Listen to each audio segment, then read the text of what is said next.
I want to be here because it's a scam. It's a case that should be immediately dismissed. The judge doesn't like when President Trump explains what actually happened because it's not good for his narrative. This is a judge who clearly has an issue. If you've seen his behavior with me, you've seen his behavior with the president today. He has a clear issue with facts that are not good for the case.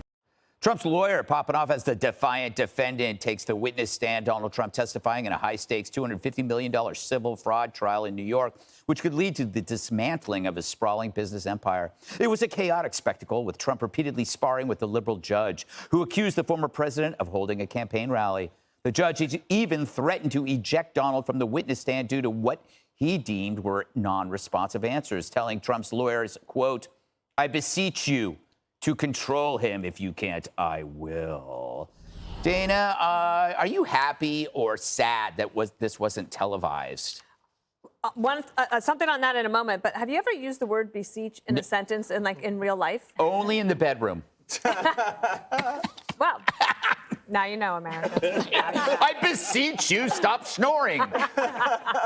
Gus. Gus, exactly. He does snore, that little monster. Okay, so I've been called a traitor to my profession because I don't think courtrooms should be televised. I am against it. I think that it doesn't necessarily help anybody in the courtroom. I think that there's some good reporting that goes on in the courtroom. And if you're President Trump, look at the sketches. I mean, they look pretty good if you're President Trump. But I'm always against that. I don't think that adding cameras makes things better for anybody. And I think if you look at just what happened in the White House briefing room from 1997, when Mike McCurry made the briefings televised on the day that the Lewinsky scandal broke, by the way. He always thinks he wishes he could have held it off a little bit longer. I realize everything is moving to video, but I like the tradition and the solemnity of having it without. Can you go back to that the wide shot of the you can see there's Louis C.K. over on the right hanging out. I guess he was going to be an opener there. Jesse, he's basically the most formidable candidate right now, and he's being. Do you get the feeling that he's just being targeted? They're just. Yes, Greg. I get the feeling. What a setup! First of all, every time I hear the word beseech, I'm going to think of Greg in the bedroom. Thanks a lot, Greg. Carrie Kupek, who works for Fox, is an excellent woman. She did great analysis. She'll be on my show tonight. She said Letitia James, the New York Attorney General, is showing up and just sitting in the back of this courtroom all day long. She's not even arguing the case. She's got a crime wave. She's got street crime wave. She's got a white-collar crime wave. And what is she doing? Nothing. She's just sitting in the back of the courtroom every day, watching her lawyers argue the trial. And then she's giving a press conference and calling the former president names. What a waste of time. And the fact that no one has ever prosecuted a case like this in the history of New York State. Yeah, it's crazy. It's crazy. It is crazy, Harold. What do you have to say about Letitia James? This is about getting a scalp for her. This is personal. This isn't really about her job, is it, Harold? Well, you know, I don't know. I followed this in the press, and I've read a little bit of it. I read some of the motions because I was curious.